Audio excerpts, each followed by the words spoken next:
Hi, and welcome back to Digital Defense. I am your host, Jordan Robertson. This is our weekly cybersecurity show broadcasting to you live from the Bloomberg News Bureau in Washington, D.C. I've been covering cybersecurity for over a decade, and we hope to bring you the latest tips and tricks to secure your digital life on the show, and hopefully to provide you some sane guidance about how to interpret the week's cybersecurity news. We're broadcasting on Facebook Live and Periscope and Bloomberg.com and the Bloomberg Terminal. As regular viewers will know, this is an interactive show, at least it's supposed to be, and we highly encourage you to send in any questions. You can write them in the comments section, and we'll see those. We'll see those there. We want to take as many of those as we can. Let's dive right in. This week, I wanted to bring you an update on the big Equifax breach. We broke some news this week that many of you may have seen, and I want to talk about a little bit. This is the story we published this week, that Equifax suffered a hack almost 5 months earlier than the date it disclosed. There's some nuance here and some additional detail that I want to provide. But basically, in a nutshell, everybody knows about the large Equifax breach that they announced earlier this month. 143 million Social Security numbers, that's half the U.S. population. 200,000 credit card numbers were stolen from one of the three major credit bureaus in this country. These are organizations that collect your data and sell your data, and you have no way to opt in or out of that process. It can be a pretty maddening process, especially when they have errors, or they lose your information. They lose the most sensitive information about you, Social Security numbers and such. I wanted to talk today about the significance of the story, as well as some practical tips for a particular type of fraud that is enabled by this theft and that played a role in this earlier investigation at Equifax, and that is tax refund fraud. It's been covered pretty extensively by a security blogger named Brian Krebs. It played a role in this earlier investigation, and I want to give you some tips for how to avoid that as we begin to enter tax season, or start to get closer to entering tax season. So let me just walk you through what we disclosed here in this reporting. Equifax, again, earlier this month announced its major breach. It said it became aware of this incident in late July.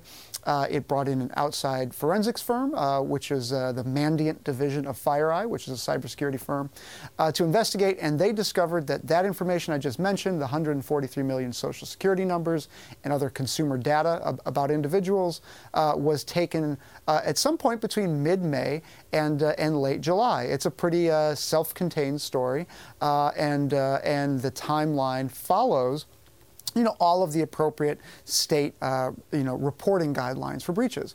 What we discovered, was that Equifax had actually had a major breach earlier than that. That it had not publicly disclosed, and that was a breach in March. Now, there's a caveat there. So the company is coming under a ton of pressure because of not just the data they've lost, but as Bloomberg also broke this week, because a number of senior executives, have sold millions of dollars worth of stock, in between the time when this first breach was discovered and this later breach, which led to the theft of these Social Security numbers, was disclosed. Now, obviously, breaches of this scale are, highly significant internal and material information. So what Bloomberg broke again this week, was a big week for us, was that the Department of Justice and the FBI are investigating these stock sales, and whether Equifax executives violated any insider trading laws. Really serious investigation. It may be the first time, if any of those suspicions are proven, that we potentially see somebody go to jail, over a data breach. Of course, it's not for improperly protecting data, although that might be, in some cases, a nice thing, but it might be potentially for financial fraud. But here's what I want to get to. So part of our reporting concerns this report by, again, a security blogger named Brian Krebs, been around a long time, very experienced, very good investigative journalist. He had reported back in May that there were fraudsters were exploiting lax security at Equifax's Talix payroll division. This was part of, but not the sole reason for, the March investigation that we wrote about. Part of our news was that the March breach involved not just this breach that Brian was writing about, but also, in addition, some indications that the intruders between the March breach and the current breach were linked.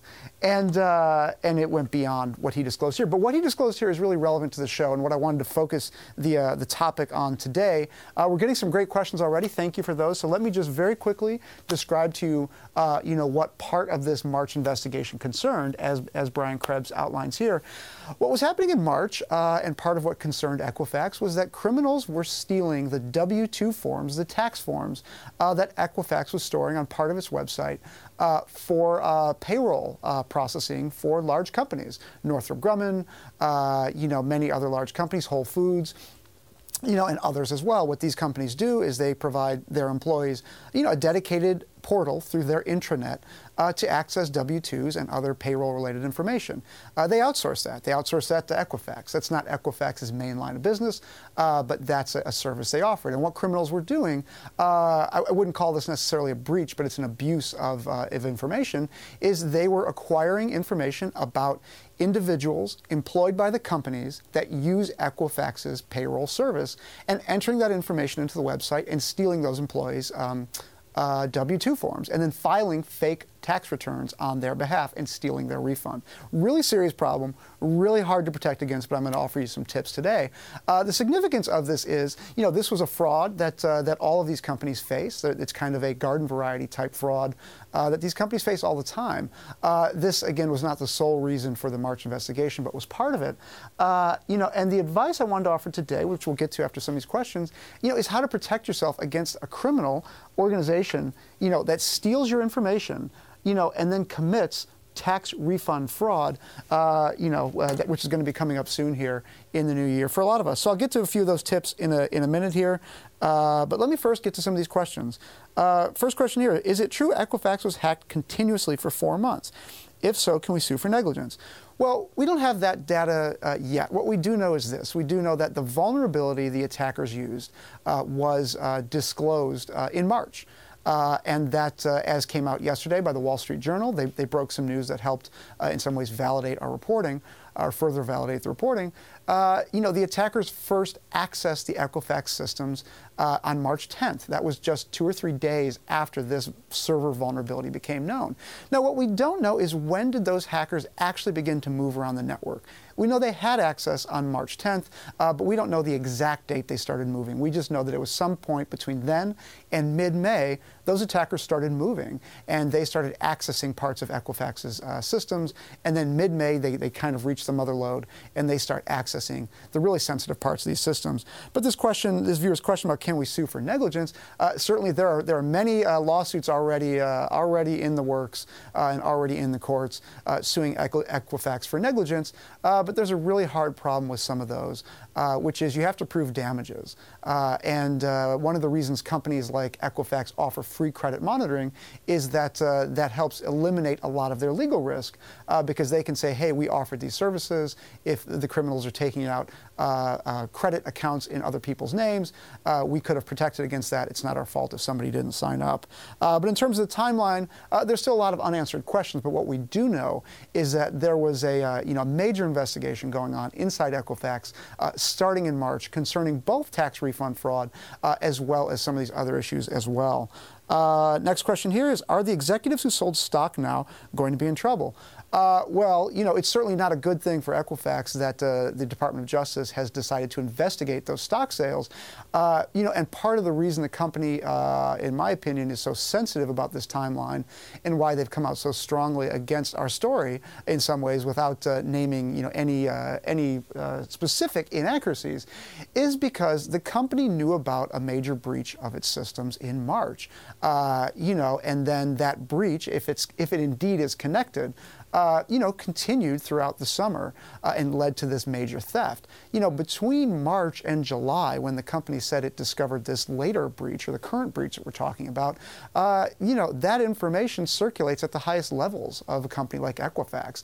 It doesn't just get siloed in the security department. The chief financial officer, the CEO, the division chiefs, they're all briefed. So the problem that the company is facing is that their position is these executives that sold millions of dollars worth of stock had no awareness of this breach. That's a really tough position to take, considering the level and the scale of these multiple breaches that have been reported. So that's going to be up to the DOJ to decide whether these executives get into trouble. But the company's position that the executives did not know about these hacking incidents, is just a very hard position to sustain, given the severity of both the tax issue, which again was just one part of this investigation, but also the subsequent investigation as well. Next question here is, and again, this is, to those of you just joining us, we're talking about Equifax's breach, some of the latest developments, as well as how to protect yourself from tax refund fraud, which was a, part of an earlier investigation at Equifax involving a cyber criminal scheme involving stolen data. So if you have any questions, please feel free to leave them in the comments section. Is there a chance that Equifax will shut down completely, and how do you come back from this? Well, this is a question that kind of sits behind a lot of the reporting that we're doing and a lot of the speculation around this company. My personal view, and perhaps a cynical one, is I've seen major breaches like this before. We talked on a previous episode of this show about Target, and we looked at a couple of examples like Target and Google and companies that have suffered major breaches. And typically what happens is, these companies, a good metric for measuring the impact of damage on a company is their stock price. Equifax's stock is down about a third. I mean, it's down over 35% since announcing this breach. I mean, that's a really terrible outcome for a company, and in some ways more severe than we'd seen of penalty, versus other companies. However, historically, and that's the only thing we have to go on here, historically the trajectory is companies' stock prices take a hit for about 3 months. That's generally the rule of thumb, and then they rebound. They've disclosed everything publicly that they can.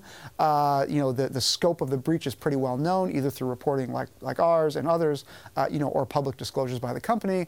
Executives responsible, were fired. Equifax fired two senior executives, including the security chief.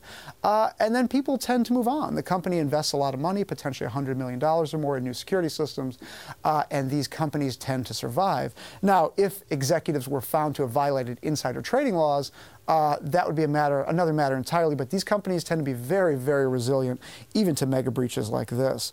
We're getting some other great questions here. Before I get to these, though, I do want to talk about the tax refund issue that we've kind of framed the show around and give you some tips about how to protect yourself from tax refund fraud, which is one of the most tangible types of fraud that these hackers can perpetrate.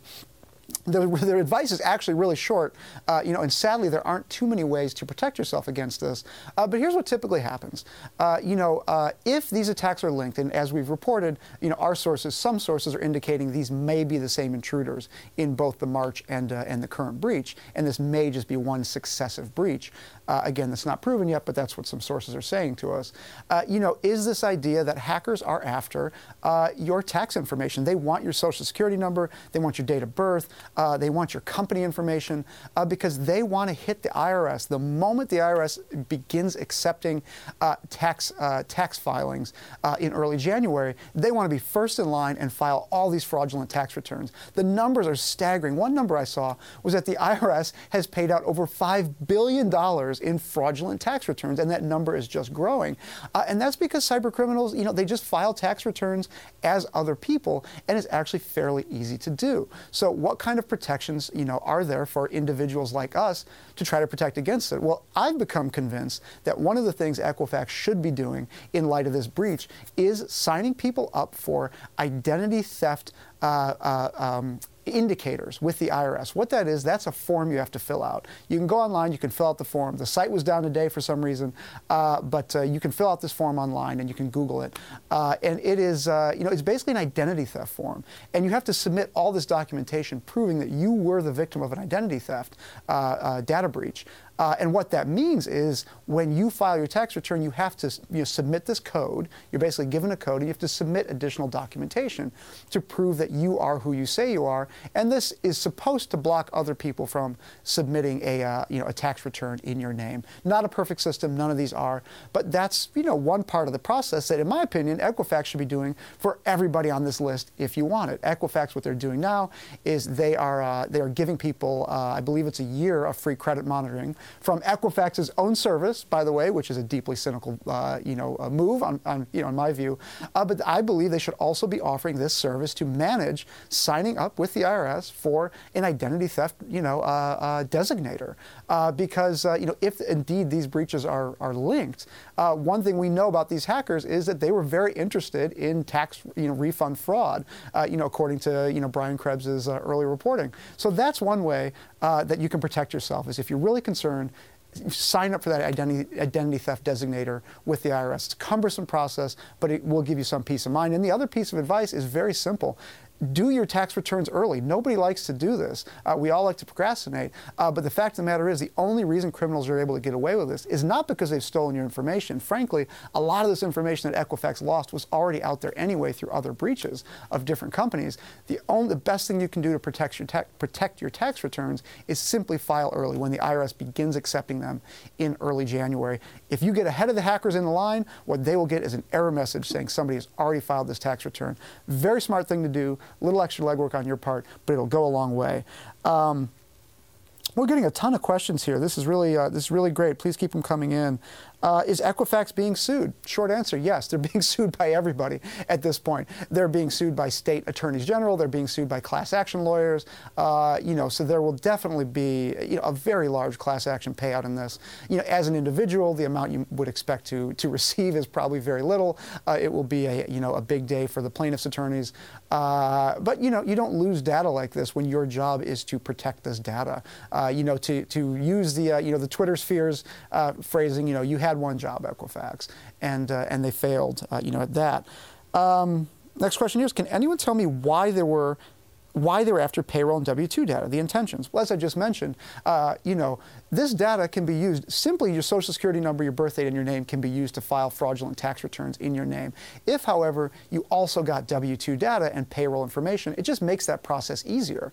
It's just another way to get this same information, to file these tax returns. It's very simple. The idea that somebody would want to file your taxes for you is kind of like very counterintuitive, but they're not filing a real return. What they're filing is a fraudulent return to maximize the refund, taking the refund and sticking you with the bill. So it's very important to know there aren't a lot of good systems for monitoring this. Your best defense, file your tax return early, and if you're really concerned about it, file an identity theft designator with the IRS and get that special indication on your file. Very important things to know.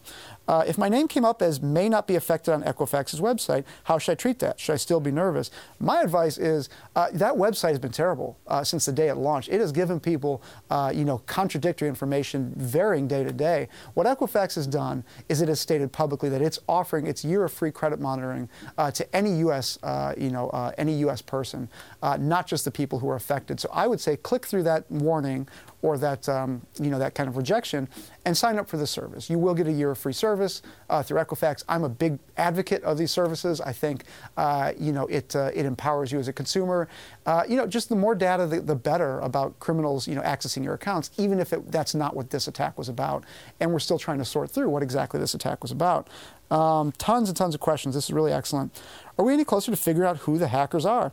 Another interesting question. As per public data, we're obviously doing a lot of reporting on this, and we have some more to come soon. But what I can say so far, based on publicly available information, is that this information has not shown up anywhere on the dark web, and that's one of the key indicators that investigators look for when they're investigating a breach. If you're a cyber criminal and your main motive is profit, you're going to want to turn this data quickly, especially the credit card numbers, before, in that case, before the credit cards get revoked. This information, as far as we can tell, hasn't shown up on the dark web at all. One reason for that may be the hackers may see the credit card numbers and just move it to the side and say, that has a really short shelf life, but we're gonna out ourselves if we put that out there. Social security numbers and things like that, these things don't change, so they can sit on that data and wait. So they may be cyber criminals, but they may also be state-sponsored. We just simply don't know yet. But the fact that it hasn't appeared on any dark web forum suggests that it may be one or the other, which potentially is very troubling, because if this data falls in the hands of nation states, what that means is they're not going to be doing tax refund fraud. They're not going to be opening credit accounts in your name. What that means is, a foreign nation will be compiling and adding to its intelligence dossiers on Americans. Next question here is, maybe it's time to find an alternative to Social Security numbers, right? Absolutely. Like, we have some visibility into this. The problem is the Social Security number has become our de facto kind of ultimate identifier here in the United States. And it doesn't need to be that way. It's just kind of evolved that way. I had some very interesting conversations not too long ago with security executives at some of the major health insurance companies. And what they're trying to do, because their data is actually shared pretty widely, when you think about what it takes to actually get a medical procedure here in the United States, the number of providers involved in providing that service it can be dozens of people, dozens of entities. So that insurer's information about you, your patient data, is being shared with potentially dozens of entities for one procedure. So these insurance companies are trying to move to an alternative identifier, a made-up number for that purpose, or a number that changes, but which all the entities agree on. They're moving very hard to do this because the problem is, if your companies don't want to have your Social Security number. Outside of companies like credit bureaus, I mean, this is radioactive for companies for this very reason. Google does not want your Social Security number, or if it has it, it wants to have it in a way that cannot be stolen, because when it's stolen, it leads to things like these, and it leads to potentially hundreds of thousands of dollars in hundreds of millions of dollars rather in fines. So yes, there are many smart people talking about this idea of, should there be an alternative for Social Security numbers? The fact that there isn't right now, just means that more companies haven't gotten on board with that. What repercussions will upper management face, and who could bring criminal charges? Well, getting back to this story that that Bloomberg broke, this week, it'd be the DOJ. I mean, it would be the Department of Justice investigating alongside the Securities and Exchange Commission, which, by the way, itself acknowledged today it was hacked in, I presume, a separate breach. But these would be federal U.S. entities.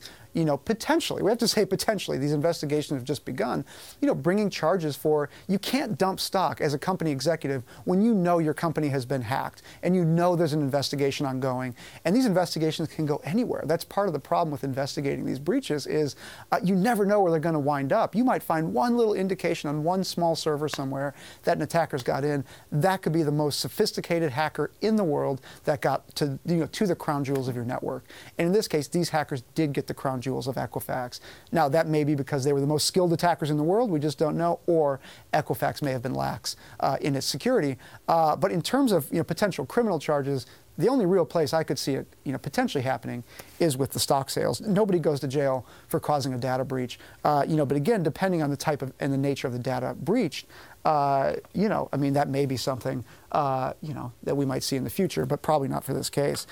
Equifax, here's another question. Equifax operates in more than just the U.S. Did this affect only Americans, or should citizens from other countries be concerned as well? Good question. This also affects individuals from other countries. As far as we know now, UK citizens have been affected as well. And I'm not sure about other countries, frankly. But we do know that Equifax is a worldwide organization. Their presence abroad is not as large as it is in the U.S., but there were Europeans affected as well. But it does appear that the majority of the information that was stolen, 143 million consumer data profiles, Equifax was very specific that those involved U.S. persons. And one other thing as well that I think is important, I've been covering this for a long time, as I often state, you have to learn how to read some of these company statements, and while they may be truthful to the letter, there may be other things to kind of interpret from them. When Equifax says that as many as 143 million Social Security numbers may have been stolen, we have to assume that that is an accurate statement. However, that doesn't mean that the other 140, 150 million Social Security numbers that they have weren't taken. It may just mean they don't have evidence it was taken. That's a really important distinction in reading these press releases from companies about cybersecurity breaches. You've got to read them with a very discerning eye because companies will only acknowledge what they can prove was taken or accessed. That's a very important legal standard that they have to meet. It does not mean the other data wasn't accessed. It may be. They may just not have accessed. They may just not have evidence that it was accessed. So I would just assume that if you have a Social Security number and you're a U.S. person, that you were compromised. That's probably just the safe way to operate. Next question here. Again, we've gotten some amazing questions. Thank you so much for your engagement on the show. You guys are always great about asking good questions. If there's a class action lawsuit, how much would people really get? Yeah, I don't know the answer to this question, but generally, again, I like to look at history and say, what does history tell us, about how much people get? It's generally very, very little. I would not plan your retirement around getting some major check from Equifax. It can range from a few pennies to a few dollars. Who knows? But if you're talking about 143 million people, potentially, affected, let's say the settlement is 200 million. You might get $2 or less. So I wouldn't expect it to be very much. The plaintiffs' attorneys, they always make out great in these cases. This is kind of a slam dunk case. Equifax was supposed to protect this data. It didn't. And anybody who was affected and signed for these lawsuits will probably get some small token from the company. But with that, we need to wrap up. Again, I really want to thank everybody for watching and for participating in this show. We hope we're teaching you something and telling you something you may not have known. This is an evolving story. It's very fast moving. We're obviously doing a lot of reporting around it, and we're going to have some stories soon that I think people will be interested in. But for now, we'll sign off. Thank you for watching Digital Defense. We broadcast every week, noon Eastern, from the Bloomberg News Washington, D.C. Bureau. You can check us out when the show is done at bloomberg.com/technology. I'm on Twitter at JordanR1000. And on our website, you'll see links to Decrypted, which is a great podcast we do, as well as another web series, weekly web series from my colleague Mark Gurman called Gadgets with Gurman, where he reviews the latest and greatest in tech gadgets. With that, signing off. Thanks very much for watching, and we'll see you next week on Digital Defense.